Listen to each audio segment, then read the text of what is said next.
Olá, eu sou a Luzia Maria, aluna da disciplina de Prática de Eletromagnetismo, e hoje eu vou falar sobre campos magnéticos. Inicialmente, vamos definir a permeabilidade magnética, que é uma constante de proporcionalidade que indica a medida de magnetização de um material em resposta a um campo magnético, onde o material utilizado e a intensidade do campo magnético que ele está submetido alteram seu valor. Ela pode ser obtida através da razão entre a intensidade do campo magnético H e a densidade do fluxo magnético B. Temos também a permeabilidade magnética do ar, que é representada por μ0, que é igual a 4π vezes 10 a menos 7. E para a permeabilidade relativa, temos que μr é μ sobre μ0. O efeito Meissner foi observado pelos pesquisadores Walter Meissner e Robert Oxenfeld, que observaram que certos materiais, a uma dada temperatura, expelem totalmente o seu campo magnético. Esse tipo de material citado são os materiais supercondutores, onde, para o campos suficientemente pequenos, o seu valor é inferior a zero. Os supercondutores podem ser identificados por sua resistividade elétrica nula, condutividade infinita, porém, quando a corrente elétrica persistente e corrente ficam acima do valor crítico, ele se torna um condutor normal. Para suas propriedades magnéticas, temos que o campo elétrico não entra no condutor, possuem diamagnetos perfeitos e, quando a intensidade do campo ultrapassa o valor crítico, ele se torna um condutor normal. Existem dois tipos de supercondutores: o tipo 1, que perde facilmente a sua condutividade, propriedade vista em metais puros como o alumínio, e o tipo 2, que vai perdendo sua condutividade aos poucos, desobedecendo o efeito de Meissner, propriedade vista em ligas metálicas resistentes.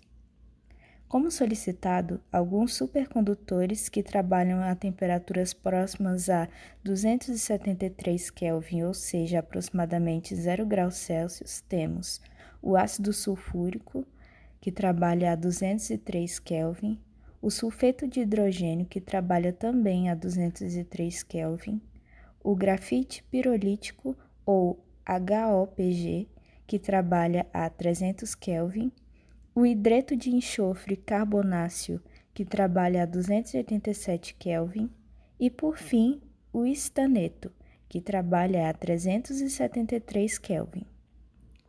De acordo com as propriedades magnéticas, temos três tipos de materiais.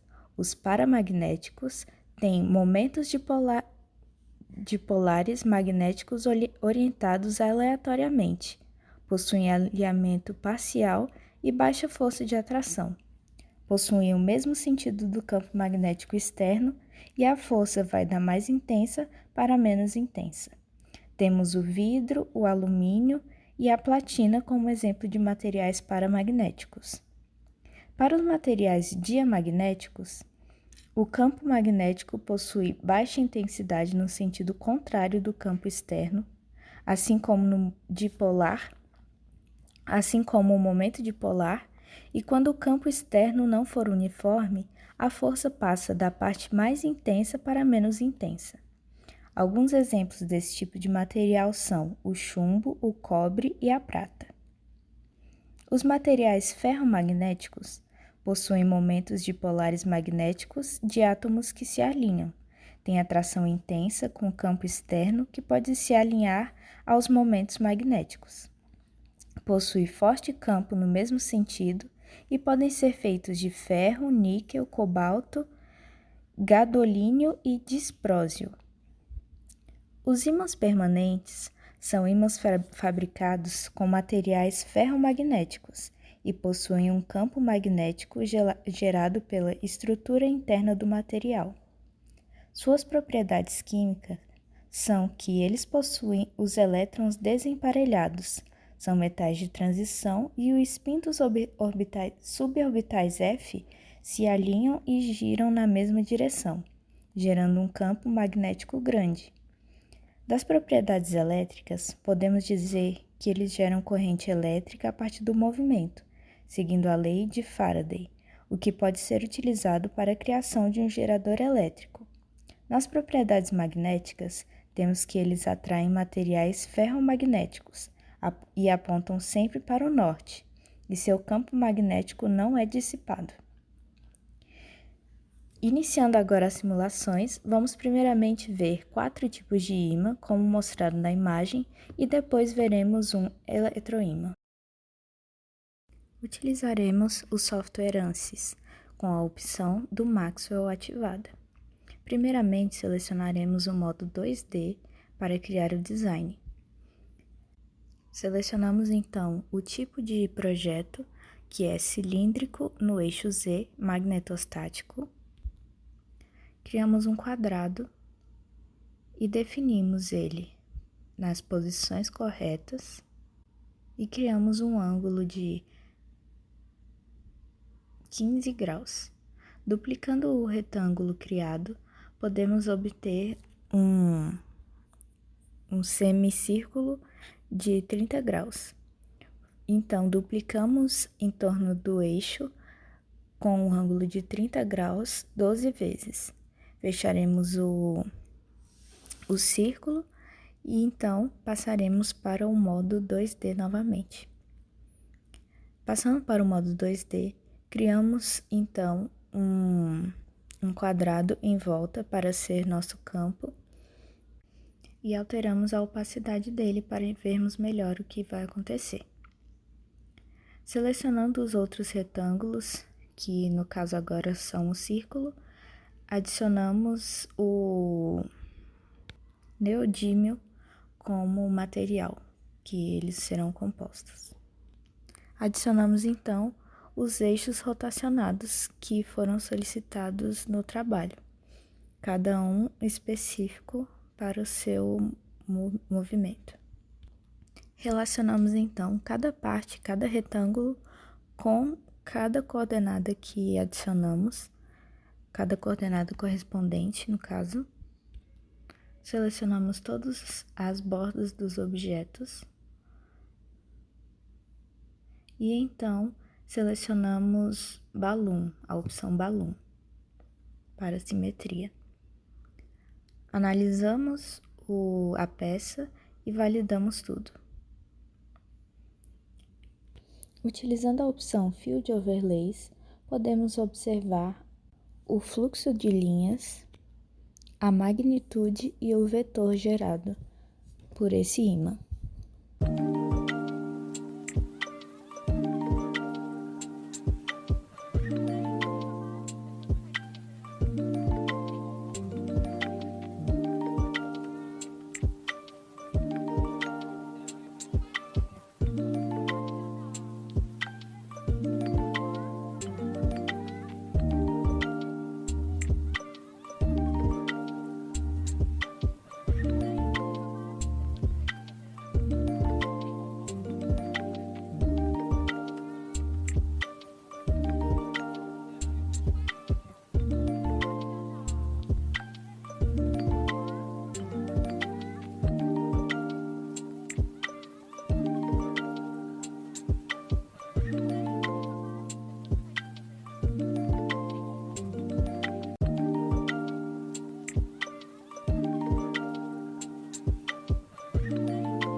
Para o ímã 2, utilizaremos a mesma geometria, excluindo apenas as coordenadas criadas anteriormente e criando outras de acordo com o solicitado.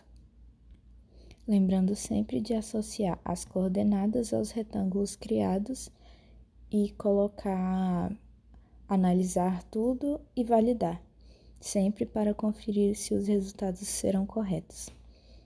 Aí também obtemos os fluxos de linha, a magnitude e os vetores gerados pelo ímã. Para o terceiro ímã, seguiremos a mesma lógica para o que utilizamos nos ímãs 1 e 2, alterando apenas as coordenadas do sistema de acordo com o solicitado também. Como podemos observar no vídeo, eu adicionei e conferi todas as coordenadas e verifiquei também os fluxos de linha, a magnitude e os vetores.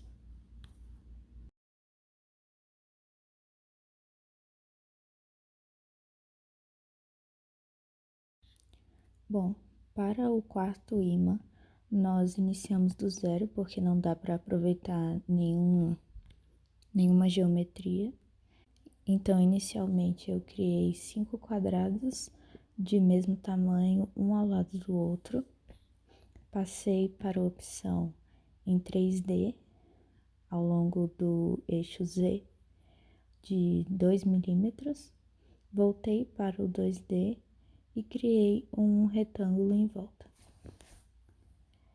Defini o neodímio como material dos quadradinhos que a gente criou inicialmente e reduzi a opacidade do retângulo externo que eu criei por último.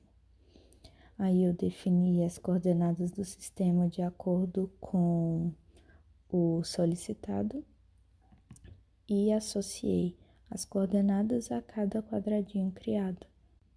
Então, em seguida, podemos definir os fluxos de linha gerados pelo campo magnético, o campo magnético em si e os vetores gerados também.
Para o eletroímã, utilizaremos apenas a criação em 2D.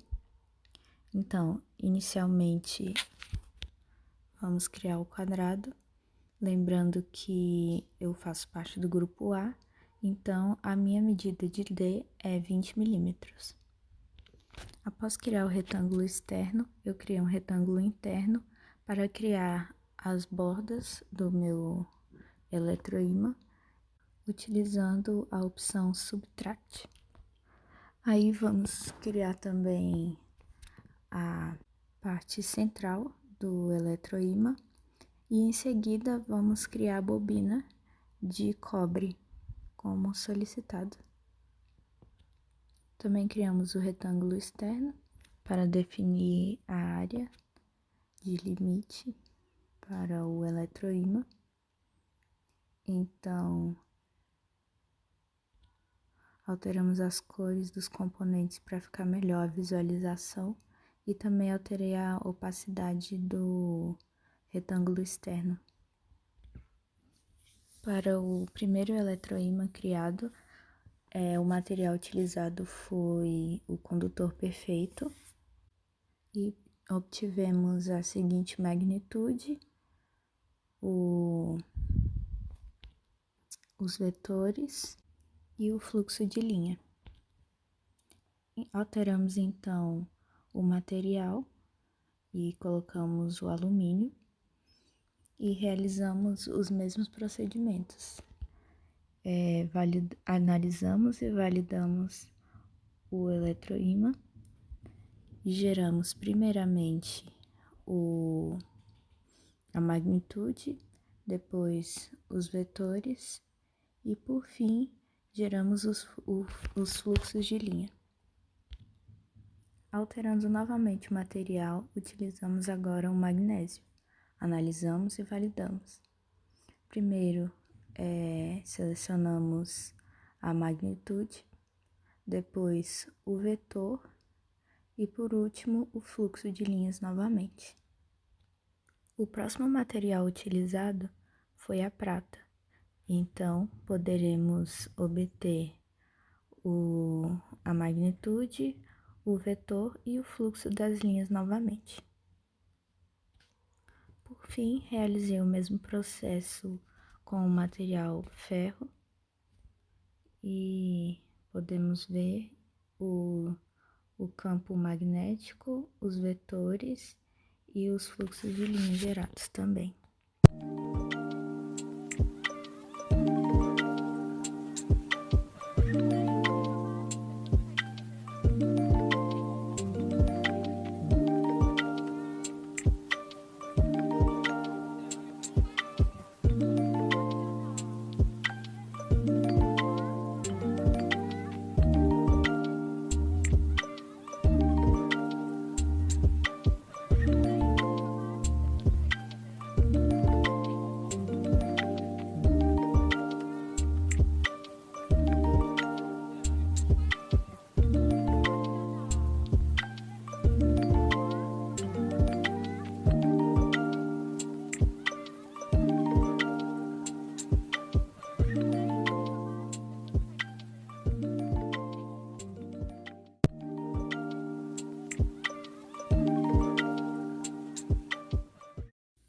Bom, essas foram as simulações e podemos concluir que, assim como na teoria citada no início do vídeo, os ímãs e eletroímãs se comportam de maneiras diferentes de acordo com sua forma e material que o compõe. A seguir estão as referências e é isso, obrigada por assistir.